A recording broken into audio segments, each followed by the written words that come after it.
तो कैसे हैं आप सभी लोग। एक बार फिर से वेलकम है आपका मेरे YouTube channel study with Yogesh में।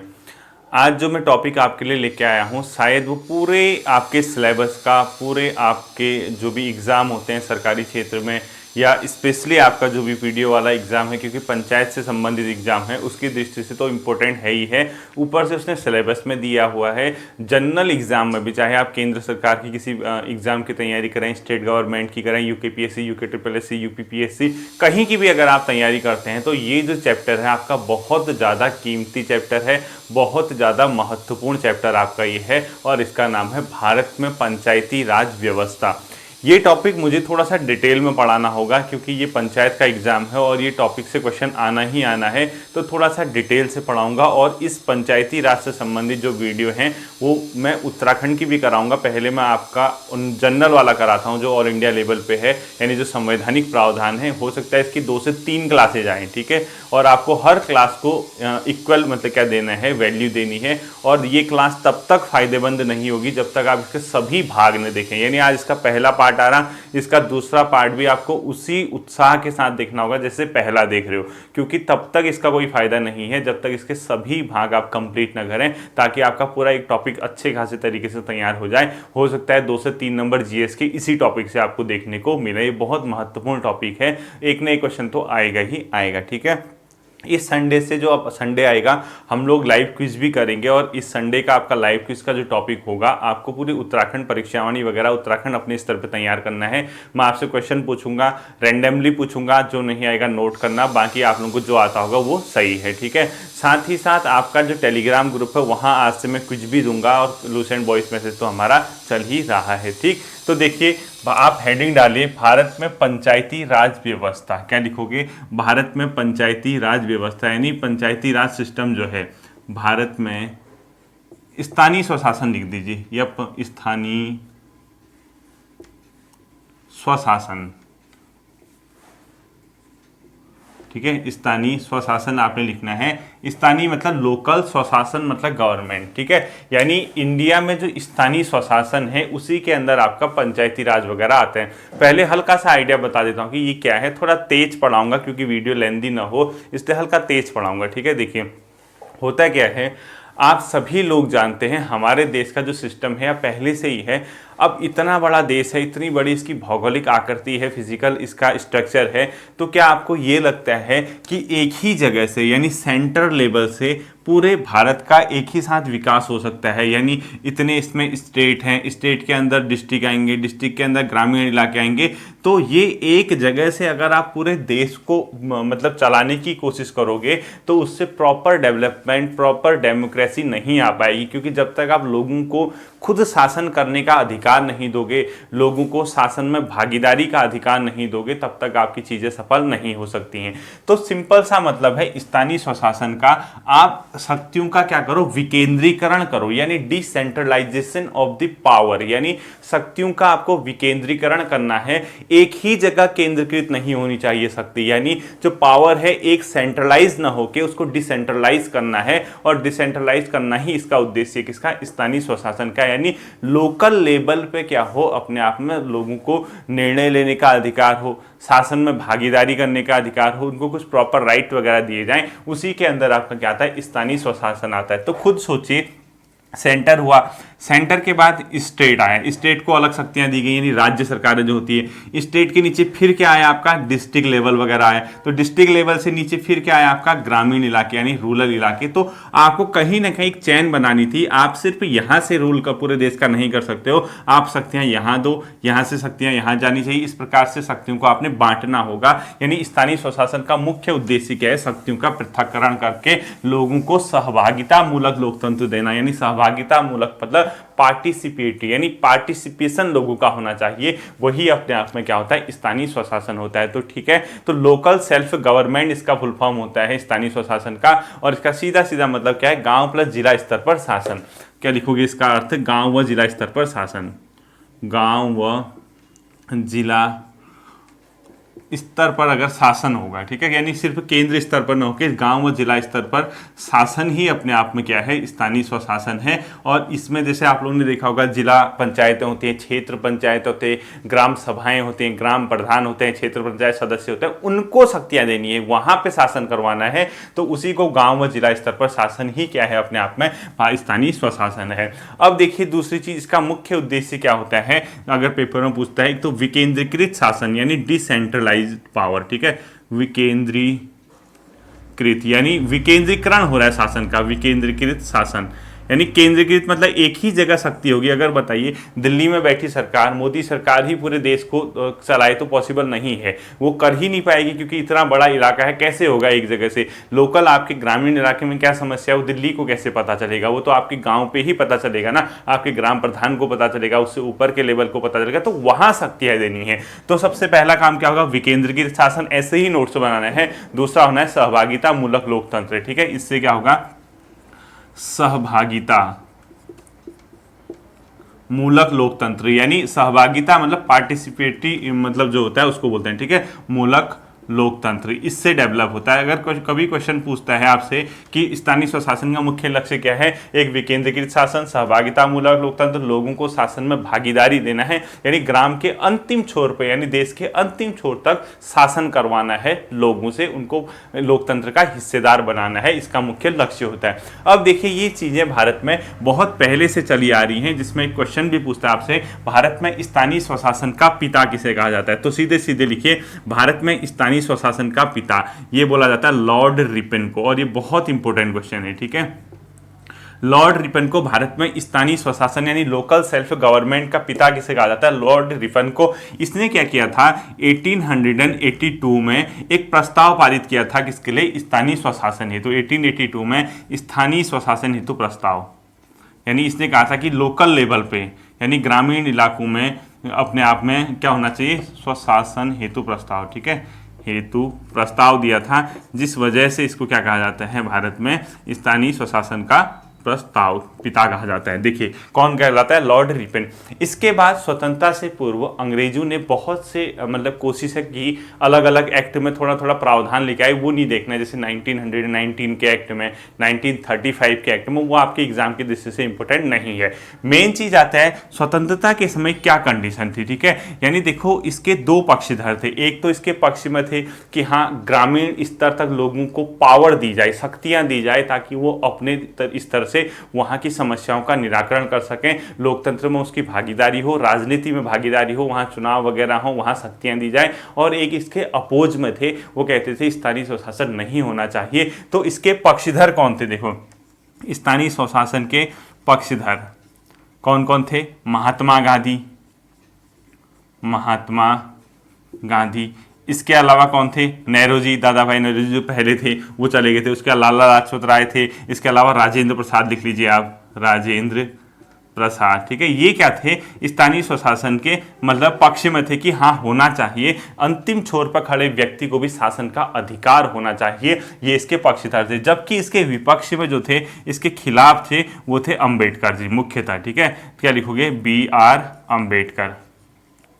अंबेडकर क्यों ऐसा था, क्योंकि इनको ये लगता था अंबेडकर जी को कि ग्रामीण इलाकों में अगर आप इस प्रकार की व्यवस्था लाओगे, चुनाव वगैरह, लोगों को शासन, तो वहाँ पे जातिवाद बहुत हावी है, वहाँ पर भी जातिवाद पहुँच जाएगा। जातिवाद और पुरुष प्रधान समाज है, महिलाओं वगैरह को कोई अधिकार ही नहीं दिया जाएगा, ग्रामीण स्तर में पुरुष हावी हो जाएंगे, जातिवाद हावी हो जाएगा, इसलिए उन्होंने इसका विरोध किया था, ठीक है। लेकिन फाइनली जो भी था ये सब छोड़ दीजिए, आपको ये पॉइंट याद रखना है, लॉर्ड रिपन को स्थानीय स्वशासन का पिता कहा जाता है। बाकी मेन जो क्वेश्चन आता है, हमने क्या व्यवस्था अपनाई, हमने संविधान निर्माण के दौरान एक आर्टिकल नंबर 40 जोड़ दिया, बहुत इंपॉर्टेंट। और मैंने आपको पहले भी बताया था आर्टिकल 40 में क्या है, राज्य के नीति निर्देशक तत्व के अंदर ग्रामीण पंचायतों का बात कही, यानी ग्राम स्तर पे जो लोकल लेवल पे है वो राज्य सरकार द्वारा ग्राम पंचायतों का गठन किया जाएगा। तो हमने कंक्लूजन क्या निकाला, ओवरऑल हमने क्या किया, पक्षी विपक्ष छोड़िए, आर्टिकल नंबर 40 जोड़ दिया। और आर्टिकल 40 में किस चीज की बात कही गई है, ग्राम पंचायतों की, मोस्ट इंपोर्टेंट करना,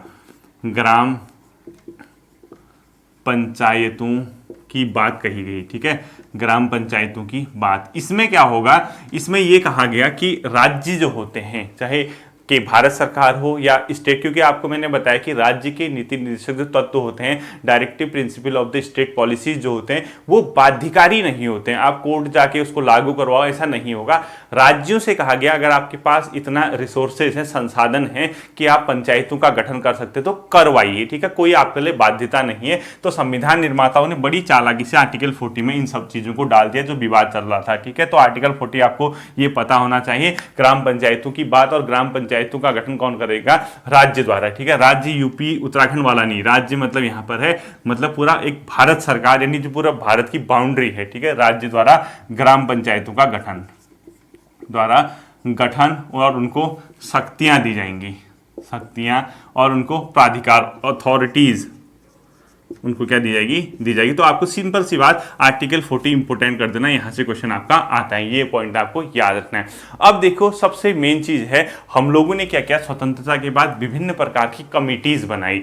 हमने अलग अलग सरकारें आई, उन्होंने कहा एक काम कीजिए आप लोग, समितियों का गठन कीजिए। जो पंचायती राज व्यवस्था होनी चाहिए, क्या ग्रामीण स्तर पे, क्षेत्रीय स्तर, ब्लॉक स्तर पे या जिला स्तर पे कोई ऐसा संगठन, ऐसा स्ट्रक्चर होना चाहिए जो वहां के शासन को चलाए। क्या जिला पंचायतें हो न हो, इसके लिए अलग अलग टाइम पे समितियां बनाएगी। हेडिंग डालो पंचायती राज से संबंधित विभिन्न समितियां, ठीक है। यानी कौन कौन सी कमेटी बनी थी, देखो, यानी आपको इस समिति से कोई ना कोई क्वेश्चन देखने को मिलेगा, ठीक है। समितियां लिखो, किससे? पंचायती राज व्यवस्था से। पहली जो कमेटी बनी थी वो बनी थी बलवंत राय मेहता समिति, मोस्ट इंपोर्टेंट करना, बलवंत राय मेहता समिति। क्वेश्चन पूछेगा बलवंत राय मेहता समिति का संबंध किससे था, आप बता दोगे। वैसे तो ये बनी किसी और चीज के लिए थी, लेकिन इसने सिफारिश कर दी चलते चलते इसकी पंचायती राज की। अभी बताता हूं, देखिए बलवंत राय जो मेहता कमेटी थी, इसका जो गठन अपने आप में हुआ था, ये हुआ था 1957 में, ठीक है। तो इसका गठन लिखो, 1957 में ये बनाई गई थी। किसकी अध्यक्षता में? 1957। किसकी अध्यक्षता में बनाई गई थी? बलवंत राय मेहता की अध्यक्षता में एक कमेटी बनाई गई थी 1957। और इसका जो मुख्य लक्ष्य था, इसने एक काम करना था, एक सामुदायिक विकास कार्यक्रम चला था भारत में, ठीक है। इसको लिखो, ये भी आता है, सामुदायिक यानी कम्युनिटी, ठीक है। विकास मतलब डेवलपमेंट कार्यक्रम, प्रोग्राम, यानी इस सामुदायिक विकास कार्यक्रम की जो शुरुआत हुई थी, ब्रैकेट में 1952 लिख देना, 1952। सामुदायिक विकास कार्यक्रम के साथ साथ एक और कार्यक्रम था, उसका नाम था राष्ट्रीय विस्तार सेवा कार्यक्रम, प्लस राष्ट्रीय विस्तार सेवा कार्यक्रम, राष्ट्रीय विस्तार सेवा कार्यक्रम, विस्तार सेवा कार्यक्रम। इस पे अपनी रिपोर्ट देने के लिए बनाया था। इसका गठन किया गया था, सामुदायिक विकास कार्यक्रम चलाया गया था, एक मोस्ट इंपोर्टेंट है 1952, और एक राष्ट्रीय विकास विस्तार सेवा कार्यक्रम चलाया गया था। इस पे अपनी रिपोर्ट देने के लिए कि यह सही काम कर रही है या नहीं कर रही, इसके लिए बनाया गया था बलवंत राय मेहता समिति। और इसने कहा इसको हटाओ, एक नई व्यवस्था लेके आओ, उसी को बोला जाता है पंचायती राज सिस्टम, ठीक है। तो राष्ट्रीय विस्तार सेवा कार्यक्रम है, इसके अध्ययन के लिए बनाया गया था, किसको? बलवंत राय मेहता समिति को, इसके लिए बनाया गया था, ध्यान रखना। तो इसने क्या के सेवा कार्यक्रम के अध्ययन हेतु लिख दो, अध्ययन हेतु बनाई गई थी।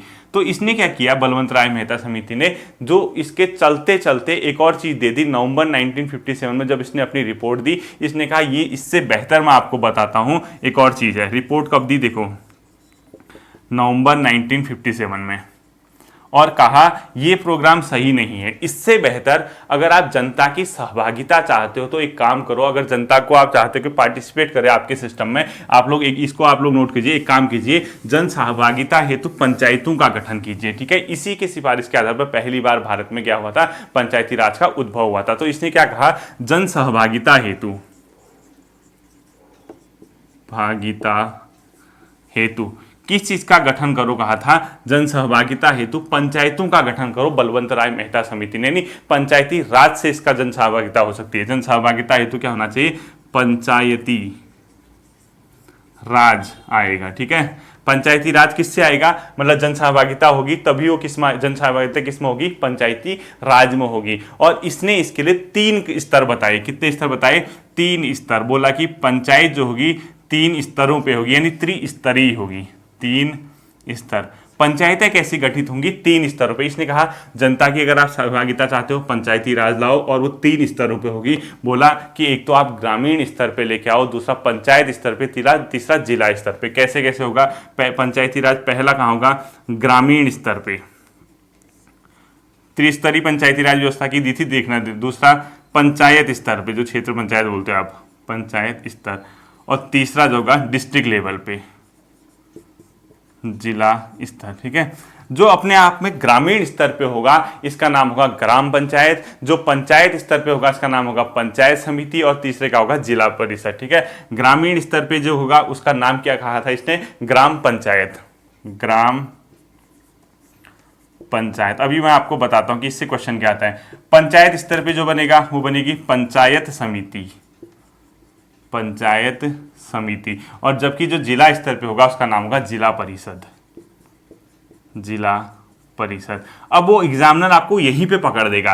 पहला क्वेश्चन, भारत में पंचायती राज व्यवस्था किस समिति की सिफारिश पे पहली बार शुरू की गई थी? बलवंत राय मेहता समिति। दूसरा क्वेश्चन, बलवंत राय मेहता समिति का गठन कब हुआ था? 1957। तीसरा क्वेश्चन, बलवंत राय मेहता समिति ने पंचायत का कितना स्तर बताया? त्रिस्तरीय लिखो, त्रिस्तरीय, 3 स्तर। चौथा क्वेश्चन, इनमें से कौन सा एक बलवंत राय मेहता समिति के अंदर नहीं आता? कौन सा स्तर? जो आते हैं वो याद रखना। ग्रामीण स्तर पे वो ऑप्शन देगा ग्राम पंचायत, दूसरा ऑप्शन देगा पंचायत समिति, तीसरा ऑप्शन देगा जिला परिषद। यानी तीनों अलग अलग लेवल पे इन 3 चीजों का होना आवश्यक है। ये किसने बताया था? बलवंत राय मेहता समिति ने।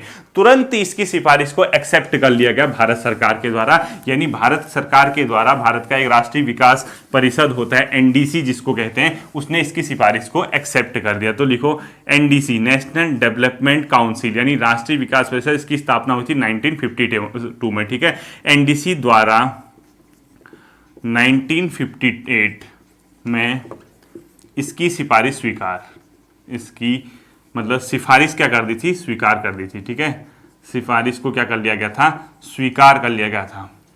और जैसे ही स्वीकार किया तो भारत में पहली बार क्या हुआ था? 2 अक्टूबर 1959 को, 2 अक्टूबर 1959 को भारत में पहली बार राजस्थान के नागौर में त्रिस्तरीय पंचायत का उद्घाटन हुआ था। ठीक है, तो इसको मोस्ट इंपोर्टेंट करना।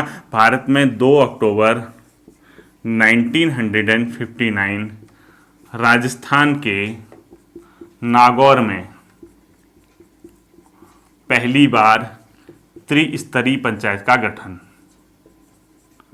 त्रिस्तरीय पंचायत का क्या हुआ था? गठन हुआ था। यानी उद्घाटन लिखो, उद्घाटन। ठीक है, और किसने किया था उस टाइम? पीएम कौन थे? नेहरू साहब थे।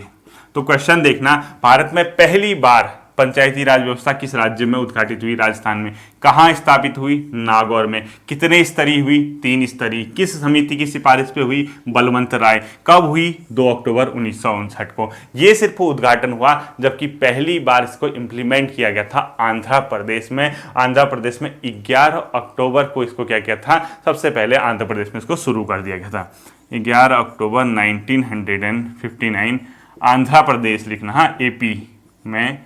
अब आंध्र प्रदेश की किस जगह हुआ था? नेट पे सर्च कर लेना है। ठीक है, ये मिल जाएगा आपको। आंध्र प्रदेश में शुरू हुआ था और सबसे पहले इसको उद्घाटित कहाँ किया गया था? नागौर में, राजस्थान की। ये था बलवंत राय मेहता समिति। तुरंत कुछ सालों बाद जब ये प्रोग्राम चल रहा था, एक अन्य कमेटी की स्थापना की गई। उससे क्वेश्चन आने की संभावनाएं कम रहती हैं, लेकिन पूछा जाता है कि इस समिति का संबंध किससे था? तो सेकेंड लिखो, अशोक मेहता समिति। अशोक, आपको इन समितियों के नाम पता होने चाहिए। मेहता समिति। ठीक है, अशोक मेहता समिति जो थी वो सेकंड कमेटी थी पंचायती राज के लिए, और इसकी स्थापना की गई थी दिसंबर 1977 में, जबकि रिपोर्ट दी थी इसने 1978 में। तो अशोक मेहता समिति भी किससे थी? पंचायती राज व्यवस्था से। कब गठित हुई? दिसंबर 1977 में। और रिपोर्ट कब आई इसकी? 1978। तो गठन ही पूछेगा और पंचायती राज से संबंधित है, इतना ही पूछेगा। ठीक है, अब इसने क्या क्या बात कही थी, कुछ पॉइंट आप लोगों को देखने होंगे। देखिए, कमेटी थी अशोक मेहता की समिति, ये गठित हुई थी दिसंबर 1977 में। इसने क्या क्या कहा? इसने कहा 2 स्तर पे पंचायत होना चाहिए। कितने स्तर पे? 2 स्तर पर पंचायत। आपसे क्वेश्चन पूछता है कि कौन सी समिति ने पंचायत के लिए 2 स्तर बताए थे? वो थी अपने आप में अशोक मेहता, जबकि बलवंत राय 3 स्तर पे था। 2 स्तर कौन कौन से? इसने कहा एक मंडल पे होना चाहिए, एक जिले पे होना चाहिए, गांव पे नहीं। ठीक है, कौन सा स्तर छोड़ दिया इसने? ग्रामीण स्तर। यानी इसने क्या कहा? एक मंडल पर और दूसरा जिला। दो स्तर बताए थे, मंडल स्तर और जिला, और जबकि बलवंत राय मेहता समिति 3 स्तरीय थी, ठीक है। और इसके बाद में क्या कहा, कुछ और पॉइंट थे वो ध्यान नहीं देना है। इसने कहा था कि पंचायतों को संवैधानिक दर्जा दिया जाना चाहिए, भले ही लागू इसकी रिपोर्ट पे नहीं हुआ, ठीक है। संवैधानिक दर्जा हो किसको, पंचायतों को, आपने खाली ऐसे ही लिख देना। जबकि लागू इसके संवैधानिक कहने पे नहीं हुआ था, वो किसी और कमेटी के कहने पे संविधान में पंचायत को डाल दिया था कि अब संविधान के अंदर ये चलेगा। दूसरा इसने क्या कहा था, चुनाव में ये भाग लेने चाहिए, जो राजनीतिक पार्टी हैं उनको प्रॉपरली चुनाव में भाग लेना चाहिए। बीजेपी हो तो बीजेपी को, कांग्रेस है तो कांग्रेस, सपा है तो सपा, बसपा, यानी जो पंचायत लेवल पे चुनाव होते हैं, भले ही आपका जिला पंचायत में हो, ग्रामीण स्तर पे हो या मध्य, जहां पे भी हो, इसने कहा कि चुनाव दलगत आधार पे होना चाहिए, ठीक है। तो कभी कभी ये क्वेश्चन भी पूछता है कि किस कमेटी ने पंचायत में चुनाव दलगत आधार पे, दलगत का मतलब पार्टी बेस्ड होना चाहिए, बीजेपी के कैंडिडेट हैं, कांग्रेस के, जबकि ऐसा होता कहाँ है पंचायत में, आपने देखा नहीं देखा होगा। ग्रामीण में जब आपका ग्राम प्रधान वगैरह उठता है, क्या कमल का फूल वगैरह लेकर आता है, नहीं लाता होगा। उसके चुनाव चिन्ह देखे होंगे, केतली और इसके अलावा अनार, इस टाइप के अलग ही उसको चुनाव चिन्ह मिलते हैं, ठीक है। तो चुनाव दलगत आधार पे होने चाहिए, इसने कहा था, पेपर में नहीं आएगा, ये पॉइंट आपको याद रखना है। बाकी इसने क्या कहा था, इनको कुछ रिसोर्सेज के लिए इनके पास पैसा कहाँ से आएगा, पंचायतों के बाद इनको कर लगाने का अधिकार होना चाहिए।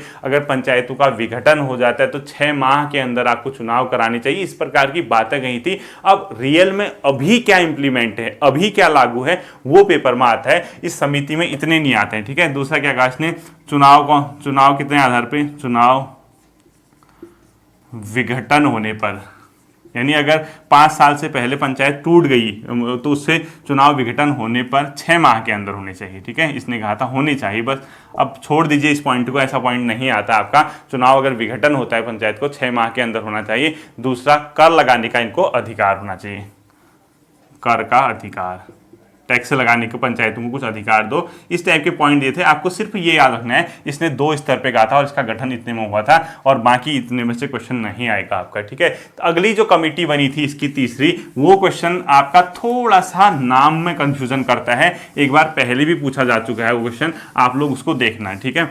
वो जो तीसरी कमेटी इसके लिए बनी है, इसका नाम थोड़ा सा ध्यान रखना, इसका नाम है अपने आप में GV.K. राव समिति, GV.K. राव, इसका GV.K. राव समिति, ठीक है। इसका जो गठन होता है ये होता है अपने आप में 1985 में इसका गठन हुआ था। ये भी पंचायतों से संबंधित थी। इसने भी कुछ सिफारिश दी, जैसे इसने कहा SC, ST, OBC और महिलाएं जो होती हैं उनको विशेष प्रतिनिधित्व दिया जाना चाहिए पंचायतों में, चाहे भले ही वो रिजर्वेशन के आधार पे दो, कुछ भी दो। कहा था इसने SC, ST, महिला, OBC को उचित प्रतिनिधित्व मिले। बाकी इसने कहा जो डिस्ट्रिक्ट लेवल पे जो जिला परिषद बनी है उसको सबसे बड़ी संस्था होनी चाहिए पंचायतों की, जो प्लानिंग करे, यानी प्लानिंग करे और उसको मैनेज करे, ठीक है। तो इसने क्या कहा था, SC, ST, OBC और महिलाओं को विशेष प्रतिनिधित्व, किसमें विशेष प्रतिनिधित्व मतलब स्पेशल रिप्रेजेंटेशन, विशेष प्रतिनिधित्व मिलना चाहिए। तब उसी के आधार पे बाद में रिजर्वेशन लाया पंचायती राज सिस्टम में, ठीक है, वो बाद में बताऊंगा। बाकी इसने कहा जिला परिषद को क्या होना चाहिए, इसमें ये भी आपका क्वेश्चन पूछेगा नहीं, बस कमेटी का नाम पूछता है और कब बनी थी। जिला परिषद को क्या होना चाहिए, नियोजन यानी प्लानिंग, नियोजन प्लस प्रबंधन यानी मैनेजमेंट का अधिकार होना चाहिए पंचायत में। इतना ही आपको इसमें ध्यान रखना है, बाकी कुछ भी ध्यान नहीं रखना है। और अंतिम जो कमेटी बनी थी उसी से क्वेश्चन आता है पेपर में, उसका नाम था अपने आप में लक्ष्मीमल सिंघवी समिति। क्या लिखोगे, लक्ष्मीमल सिंघवी। ये 4 के 4 समितियों के नाम याद रखने, ठीक है, लक्ष्मीमल सिंघवी समिति, इनके नेम याद रखने हैं आपको, कौन कौन सी पंचायत, बलवंत राय, अशोक मेहता, GV.K. राव, लक्ष्मीमल सिंघवी समिति, ये इंपॉर्टेंट है। 1986 में इसका क्या हुआ था, गठन हुआ था 1986 में। अब इसने भी कुछ सिफारिशें दी थी। इसने क्या कहा, चुनाव दलगत आधार पर नहीं होने चाहिए। जैसे अशोक मेहता समिति ने क्या कहा, चुनाव को दलगत आधार पर किया जाना चाहिए, इसने कहा ना, ऐसा नहीं होना चाहिए। ये पॉइंट है, अभी वर्तमान में दलगत आधार पर चुनाव नहीं होते हैं, ठीक है। पहला क्या कहा इसने, चुनाव जो होते हैं पंचायतों के दलगत आधार पे नहीं, दलगत आधार पर नहीं होनी चाहिए। पहली बात इसने ये कही थी। दूसरा, इसी की सिफारिशों के आधार पर पंचायतों को संवैधानिक दर्जा मिला, यानी संविधान में जो स्पेस मिला, जगह मिली। और एक क्वेश्चन पूछा जाता है कि किस समिति की सिफारिश पे पंचायतों को क्या मिला, संवैधानिक दर्जा मिला। वो अपने आप में क्या है, एल लक्ष्मी का मतलब लक्ष्मीमल सिंघवी समिति। तो मैं ऊपर लिख देता हूं, आप लोग देखना, ठीक है। तो यहां लिखो पंचायतों को संवैधानिक दर्जा मिला, यानी संविधान में जगह मिली। ये क्वेश्चन पूछता है, पंचायतों को संवैधानिक कॉन्स्टिट्यूशनल स्पेस मिला है, दर्जा मिला, यानी संविधान में उनको क्या कर दिया, जगह दे दी गई। ये क्वेश्चन आपका ध्यान रखने वाला है, ठीक है। ये इंपोर्टेंट भी आप लोग कर देना। इसके अलावा इसने भी त्रिस्तरीय पंचायती की बात की, यानी इसने कहा कि 3 स्तर होने चाहिए, त्रिस्तरीय। और वास्तव में अभी क्या है, पंचायत में 3 स्तर हैं, ठीक है। त्रिस्तरीय पंचायत की इसने बात कही थी। ये पॉइंट भी आपको ध्यान रखना है। और इसके अलावा जो अंतिम के 2 पॉइंट हैं, इसने कहा एक राज्य वित्त आयोग का गठन होना चाहिए, जो फाइनेंशियल कंडीशन देखेगा पंचायतों की, और पंचायतों को कर लगाने का भी अधिकार होना चाहिए। तो त्रिस्तरीय में कौन कौन से हैं, ग्राम, खंड और जिला, ठीक है। त्रिस्तरीय में देखो ग्राम, खंड और जिला, ग्राम, खंड और जिला। साथ ही साथ क्या कहा इसने, एक राज्य वित्त आयोग का गठन होना चाहिए, राज्य वित्त आयोग का गठन, आयोग का गठन होना चाहिए। किसने कहा, वो इसी लक्ष्मीमल सिंघवी समिति की सिफारिश के आधार पे हुआ था, ठीक है। ये था आपका महत्वपूर्ण इसकी समितियां। अब देखिए ये जो सब चीजें हैं ना, ये आपका आएगा संवैधानिक जो दर्जा दिया गया है पंचायतों को, उसके अंदर आएगा। तो हेडिंग डालिए 73वां संविधान संशोधन। हेडिंग डालना है 73वां संविधान संशोधन अधिनियम 1992। क्वेश्चन आएगा तो इसी कॉन्स्टिट्यूशनल अमेंडमेंट से आएगा, मतलब अपने आप में जो यहाँ से क्वेश्चन आएगा। और इस वीडियो का, इन वीडियो का तब तक कोई फायदा नहीं है जब तक आप इस दोनों पार्ट को, आज के भाग को और कल के भाग को कंप्लीटली ना देख लें, क्योंकि यहाँ से क्वेश्चन कोई ना कोई आएगा, कहीं पे से भी आ सकता है। मेहनत आपको करनी पड़ेगी, पंचायत टॉपिक है, ठीक है। और दूसरी बात इसमें ध्यान से सुनना, मतलब जैसे अभी तो ये आप लोग ये देख रहे हैं, उत्तराखंड का पंचायती राज सिस्टम में तुरंत इसके बात करा दूंगा जैसे ही ये पंचायत वाले टॉपिक कंप्लीट होंगे, ठीक है। तो 1 न 2 क्वेश्चन वहां से और 1 आध क्वेश्चन यहाँ से, 3-4 नंबर, 2-3 नंबर कम से कम इस मतलब 3-4 क्लासों से आपका दिख सकता है वहां, और दिखेगा, ठीक है। देखिए 73वां संविधान संशोधन जो एक्ट था वो 1992, इसका पूरा नाम है, ठीक है। जैसे कोई अधिनियम आता है, ये पूरा नेम है इसका। हम कोई एक्ट लेके जाते हैं ना कॉन्स्टिट्यूशन में चेंजेस करने के लिए, उसको एक नेम देना पड़ता है। 1992 में लाया गया होगा ये अधिनियम, पास कब हुआ वो अलग चीज़ है, पूरा इसका नेम है। इससे क्या हुआ था, ये जो है उस टाइम जो प्रधानमंत्री थे उनका नाम था PV नरसिम्हा राव, उनके समय में लागू हुआ था, ठीक है। तो PM कौन थे, PM का नेम भी पूछ सकता है, पंचायती राज लागू हुआ था उस टाइम थे PV नरसिम्हा राव, इसको ध्यान रखना, ठीक है। PV नरसिम्हा राव, PV नरसिम्हा राव कौन थे इस टाइम पे, भारत के प्रधानमंत्री थे। 73वां संविधान संशोधन अधिनियम 1992 जो था वो लागू कब से हुआ था, इसको डेट पूछता है आपसे। ये लागू यानी जब कर लिया था चेंजेस 24 अप्रैल, यानी 24 अप्रैल कब से हुआ, 1993। यानी ये क्वेश्चन भी आपसे पूछता है कि भारत में पंचायती राज अधिनियम कब से लागू हुआ, 24 अप्रैल 1993 से लागू हुआ था। और इसी दिन को भारत में क्या होता है, राष्ट्रीय पंचायती दिवस मनाया जाता है। 24 अप्रैल को राष्ट्रीय पंचायती दिवस। तो भारत में राष्ट्रीय पंचायती दिवस कब मनाया जाता है, 24 अप्रैल को मनाया जाता है, क्योंकि इसी दिन से भारत में पंचायती राज अधिनियम क्या हुआ था, लागू हुआ था। 73वां संविधान संशोधन जो था, इसने क्या किया था, पंचायती राज इंस्टीट्यूशन यानी PRIS पूरा लिखना, पंचायती राज संस्थाओं को संवैधानिक दर्जा दिया था, ठीक है। तो क्वेश्चन यही पूछता है, कौन से संविधान संशोधन के द्वारा पंचायती राज संस्थानों को संवैधानिक हो गया, ठीक है, संवैधानिक दर्जा मिला था, संवैधानिक दर्जा। तो आप क्या बताओगे, 73वां संविधान संशोधन के द्वारा इनको क्या मिला था, संवैधानिक दर्जा मिला था, मोस्ट इंपोर्टेंट है। जबकि 74वां अभी अलग है। इस 73वें संविधान संशोधन के द्वारा इन्होंने संविधान में किया था, एक भाग जोड़ा था, उसको बोलते हैं भाग 9, ठीक है। तो भाग 9 भी इसके द्वारा क्या जोड़ा गया था। तो क्वेश्चन पूछेगा भाग 9 का संबंध किससे है, तब भी आप बताओगे पंचायती राज सिस्टम से। और क्वेश्चन पूछेगा किस संविधान संशोधन के द्वारा पंचायत में भाग 9 जोड़ा गया था, मतलब संविधान में वो क्या किसके द्वारा जोड़ा गया था, अपने आप में 73वें संविधान संशोधन। इस भाग 9 का जो शीर्षक है इसका नाम है पंचायतें, यानी पंचायत, और इसमें 16 आर्टिकल हैं। ठीक है, ये क्वेश्चन भी पूछता है, इसका नाम क्या है, पंचायत। पंचायत इसका क्या होगा, शीर्षक होगा। जब आप संविधान पढ़ोगे, संविधान में जैसे आपके चैप्टर होते हैं ना, चैप्टर नंबर 1 2 3 4, ऐसे ही संविधान में भाग बने 1 2 3 4।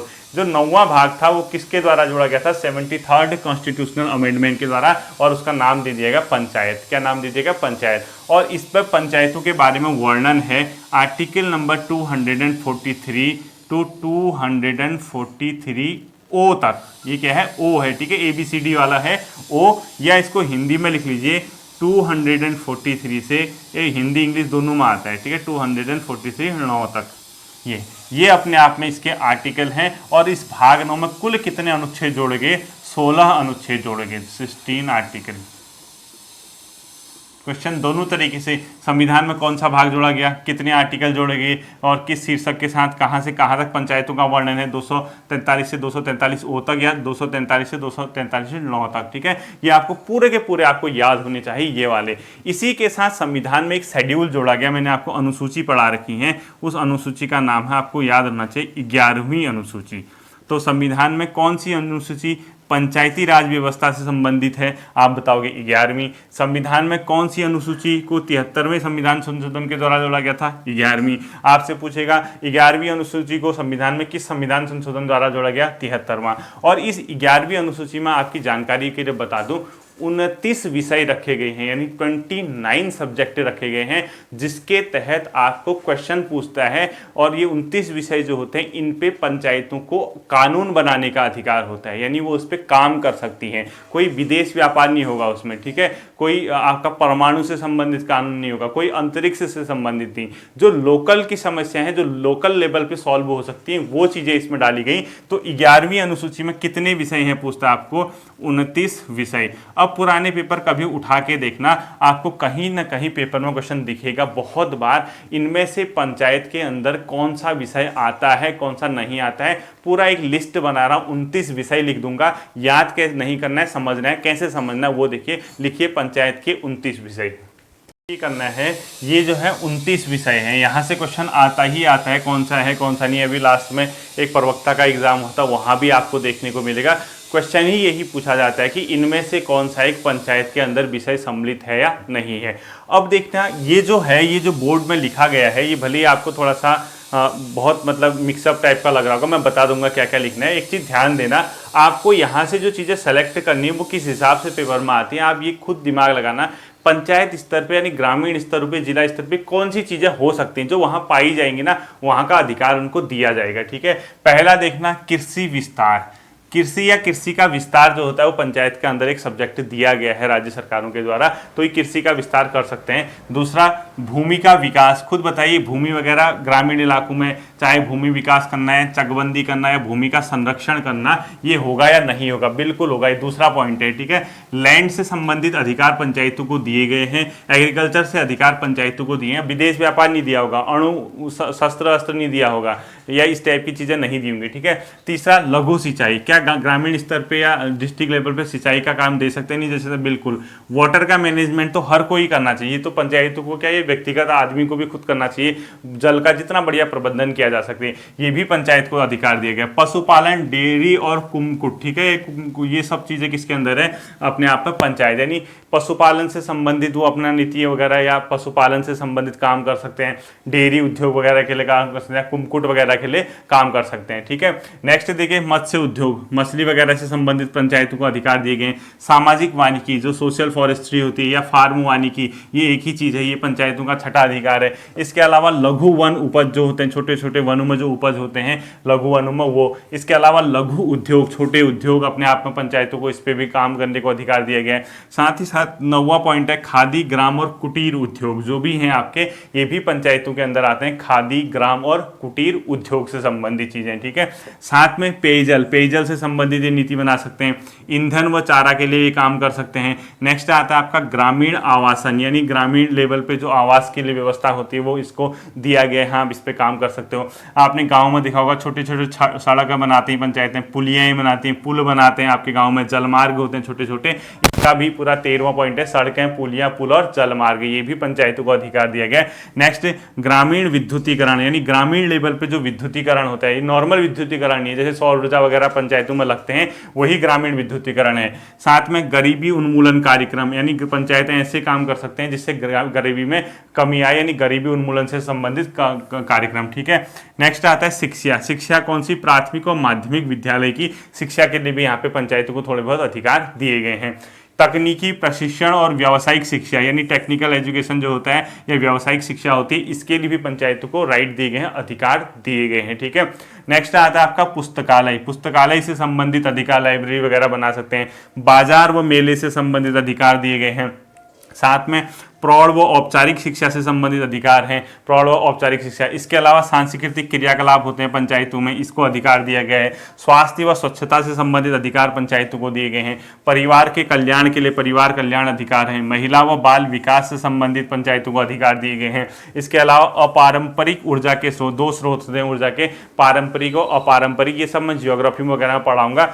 जानना है तो नेट में आप लोग गूगल कर लेना, क्योंकि मुझे जल्दी से टॉपिक भी खत्म करना है। ठीक है, साथ ही साथ समाज कल्याण से संबंधित, सोशल वेलफेयर से संबंधित, पीडीएस से संबंधित। पीडीएस क्या होता है? जो आपका पब्लिक डिस्ट्रीब्यूशन सिस्टम होता है, यानी ठीक है, यानी पीडीएस सिस्टम, यानी वितरण प्रणाली जो होता है, सार्वजनिक वितरण प्रणाली जिसको कहते हैं, पीडीएस भी इसके अंदर आता है। साथ ही साथ सामुदायिक अस्थियों का अनुकरण, ये लास्ट पॉइंट यहाँ लिखना 28 वाला, सामुदायिक अस्थियों का अनुकरण लिखा है मैंने। ठीक है, यहाँ 28 वाला लिखना, आप सामुदायिक अस्थियों का अनुकरण यहाँ पे लिखना है आपने। और लास्ट आता है एससी एसटी और दुर्लभ वर्ग का कल्याण। ठीक है, एससी एसटी और दुर्लभ वर्ग के कल्याण से संबंधित भी ये पंचायतों के अधिकार। अब इसको कैसे तैयार करना है, एक नजर डाल लेना और खुद पूछना कि पंचायत लेवल पे काम हो सकते हैं, नहीं हो सकते हैं, आंसर आपको मिल जाएगा। ठीक है, अगला देखिए आप लोग, डालनी है 73rd कॉन्स्टिट्यूशनल अमेंडमेंट, यानी 73वें संविधान संशोधन के प्रमुख उपबंध, यानी क्या क्या उसके अंदर प्रावधान किए गए थे।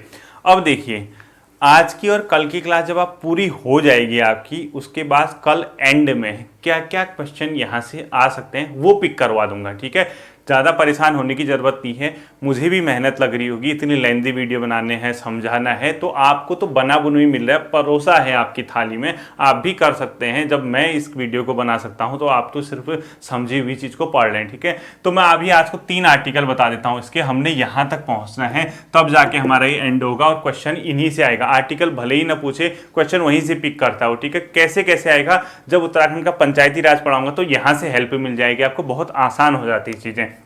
सबसे पहले आता है 243 का क, यानी पहला, यानी ए भी लिख सकते हैं इंग्लिश मीडियम वाले जो भी हैं। इसके अंदर किसकी बात कही गई है? ग्राम सभाओं की बात, यानी ग्राम सभा क्या होगी वो सबसे पहले इसी के अंदर बताया गया। तो पहला क्वेश्चन ही आपसे ये क्वेश्चन पूछता है कि जो ग्राम सभा होती है उसका प्रावधान किस अनुच्छेद में किया गया है? 243 का ए। और ये ग्राम सभा क्या होती है आप जानते हैं, ये कोई निर्वाचित निकाय नहीं है कि आप वोट करें, उसको इलेक्ट करें, उसके बाद उसको ग्राम सभा कहेंगे, ऐसा नहीं होता है। ग्राम सभा को कौन अधिसूचित करता है, कौन नोटिफाई करता है? बेहोश नहीं होगी तो गारंटी के साथ ले लेना अगर इन क्लासों को स्किप करोगे तो। क्यों? क्योंकि अगर क्वेश्चन पूछता है भारत में 73वें संविधान संशोधन के तहत ग्राम सभा का गठन या ग्राम सभा की अधिसूचना किसके द्वारा की जाती है? ऑप्शन संविधान के द्वारा, ऑप्शन विधानमंडल द्वारा, ऑप्शन राज्यपाल द्वारा, ऑप्शन केंद्र सरकार द्वारा। वहीं के वहीं आत्मा परमात्मा के पास चली जाएगी अगर ढंग से नहीं देखोगे। तो ग्राम सभा क्या होगी? राज्यपाल एक अधिसूचना जारी करेगा, नोटिफिकेशन जारी करेगा कि इसको हम ग्राम सभा घोषित करते हैं, यानी राज्यपाल की अधिसूचना से। अधिसूचना किसकी होगी? राज्यपाल के नोटिफिकेशन से। राज्यपाल अधिसूचना क्या करेगा? अधिसूचना जारी किसकी करेगा? ग्राम सभा की। हाँ, ये ग्राम सभा होगी और ये कोई निर्वाचित निकाय नहीं है। ठीक है, ब्रैकेट में लिखो निर्वाचित, यानी कोई इसका इलेक्शन नहीं हो रहा, निर्वाचित निकाय बॉडी नहीं है। ठीक है, इसको निर्वाचित नहीं बोलोगे आप लोग, ये सिर्फ राज्यपाल द्वारा अधिसूचित होगा। और ये बनेगी कैसे, ये क्वेश्चन भी पूछता है, किसी ग्राम सभा में किसको आप सम्मिलित करेंगे? ये क्या होता है? कोई गांव या गांव का समूह, यानी एक गांव भी हो सकता है, गांव ऑब्लिक गांव का समूह, जिसके अंतर्गत, पूरा लिखना है इस लाइन को। ठीक है, जिसके अंतर्गत वे सभी आते हैं, वे सभी आते हैं जिनका नाम, जिनका नाम वहाँ की मतदाता सूची, मतदाता सूची। मतदाता सूची का मतलब अगर मतदाता शब्द नहीं देता है तो 18+ एज जिसकी होगी वही तो मतदाता लिस्ट में होगा ना, तो मतदाता सूची में शामिल हो, इसको बोलते हैं ग्राम सभा। देखो ग्राम सभा क्या है, गांव या गांव का समूह, गांव या गांव का समूह, एक भी हो सकता है 2 या 3 गांव का समूह, जिसके अंतर्गत वे सभी आते हैं जिनका नाम वहां की मतदाता सूची में शामिल हो। और इसको कौन तय करेगा, कौन ग्राम सभा होगी, राज्यपाल की अधिसूचना, नोटिफिकेशन जारी होगा कि ये इसको हम ग्राम सभा घोषित करते हैं। ये पॉइंट आपको याद रखना है, ठीक है। और इसको सारी शक्तियां कौन देगा, राज्य विधानमंडल, यानी उस राज्य सरकार में, जैसे मेरा गांव है, अगर वो ग्राम सभा है तो उसको क्या पावर होंगी, ये शक्तियां दी होंगी राज्य के विधानमंडल या विधानसभा। जहां विधानमंडल है उसको विधानमंडल या विधानसभा एक ही चीज होती है, बता दूंगा समय आने पे, आप अभी विधानमंडल लिख लीजिए, ठीक है। शक्तियां कौन देगा इसको, पावर, शक्तियां लिख लो, विधानमंडल या विधानसभा, जो ऑप्शन में आएगा आपका, विधानमंडल,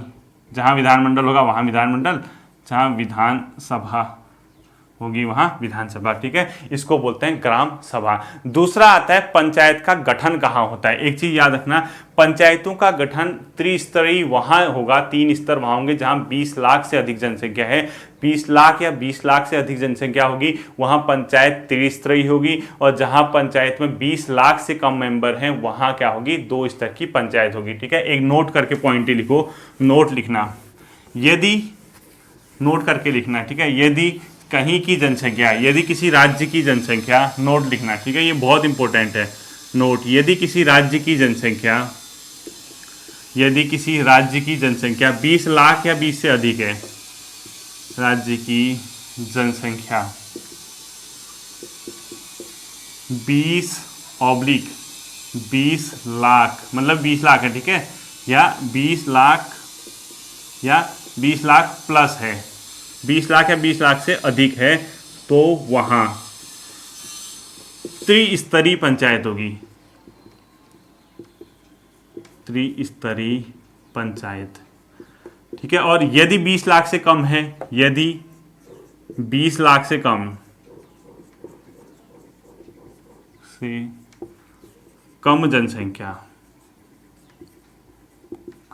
जनसंख्या, तो वहां द्विस्तरीय यानी 2 स्तर होंगे पंचायत, ठीक है।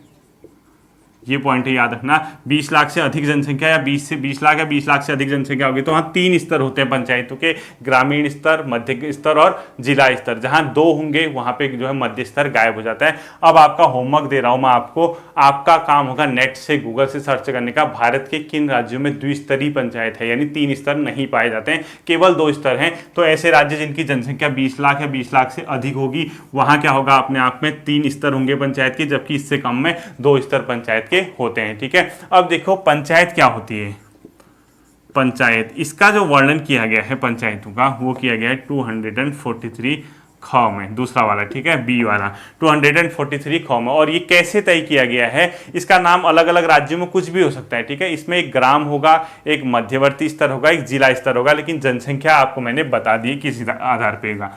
यदि नॉर्मल कंडीशन है एक ग्राम स्तर होगा, त्रिस्तरीय पंचायत राज सिस्टम होता है जनरली, ठीक है। दूसरा मध्य स्तर होगा और तीसरा जिला स्तर होगा। पंचायत में भारत में कैसा स्तर है, त्रिस्तरीय पंचायती राज व्यवस्था। जो ग्राम स्तर होगा वो कौन तय करेगा, राज्यपाल की अधिसूचना। अभी मैंने आपको बता रखा है ये ग्राम स्तर कौन तय करता है, राज्यपाल की अधिसूचना, ठीक है। और जो मध्य स्तर होगा 20 लाख ऑब्लिक 20 लाख प्लस जनसंख्या, खुद ही आ जाएगा ऑटोमेटिकली, ठीक है। तो इसमें मध्य स्तर होगा। और जिला स्तर जो होगा वो उस राज्य सरकार के द्वारा किसी को जिला पंचायत घोषित किया जाएगा, ठीक है। तो जिला पंचायत कौन घोषित करेगा, किसी राज्य, यानी राज्य सरकार द्वारा, लिखो किसी क्या लिखना है, राज्य सरकार द्वारा जिला पंचायत घोषित, जिले स्तर पे जिला पंचायत घोषित।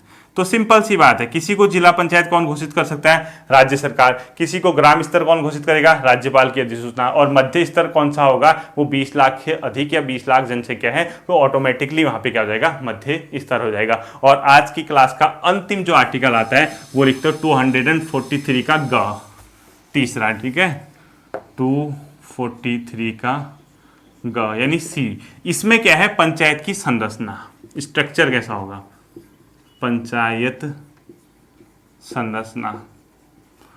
थोड़ा मेहनत लगेगी लेकिन लास्ट जब मैं कल इसको खत्म करूंगा, एंड करूंगा, उसमें बताऊंगा आपको यहां से क्वेश्चन क्या क्या आता है। पंचायत का इस संरचना क्या होगी? देखिए त्रिस्तरीय पंचायत संरचना है। पहला लिखोगे यहां पे नाम, ग्राम स्तर। दूसरा होता है अपने आप में मध्य स्तर, जिसको आप लोग क्या मतलब ब्लॉक स्तर भी बोलते हैं या खंड स्तर बोलते हैं, ठीक है। दूसरा स्तर क्या होता है? खंड ऑब्लिक ब्लॉक, सुने होंगे ना, ब्लॉक पंचायत वगैरह। और तीसरा जो होगा डिस्ट्रिक्ट, जिला। ये तो इसका संरचना होगी। ग्राम स्तर पे जो इनका मुखिया होगा, यानी ग्राम स्तर पे जो इसका नाम होगा, यहाँ पे नेम लिख देना है, ठीक है। ग्राम स्तर पे नाम क्या होता है? ग्राम पंचायत बोलते हैं इसको। ग्राम स्तर पे क्या होती है? ग्राम पंचायत।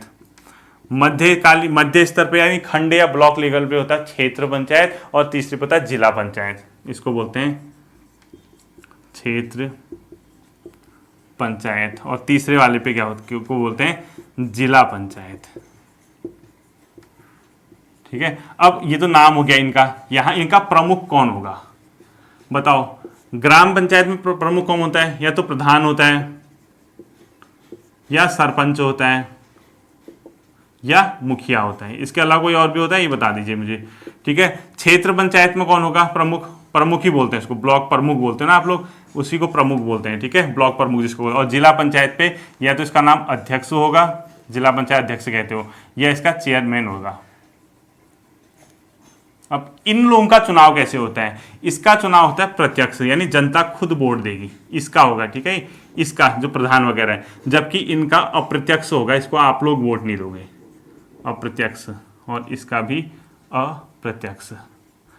इनको जो ये प्रमुख है और ये है, इसको आप वोट नहीं देते हो, हम इनके अदर मेंबर को वोट देते हैं, क्षेत्र पंचायत सदस्य, जिला पंचायत। वो लोग जब जीत जाते हैं अपने में से किसी एक को प्रमुख घोषित करते हैं, अपना उनका इंटरनल चुनाव होता है, हम वोट नहीं देते हैं। और अध्यक्ष और चेयरमैन को भी हम वोट नहीं देते हैं। ये इसकी पंचायत की संरचना होती है। तो आज की क्लास आपका यही एंड होती है। आज की क्लास का टोटल सार बता देता हूं।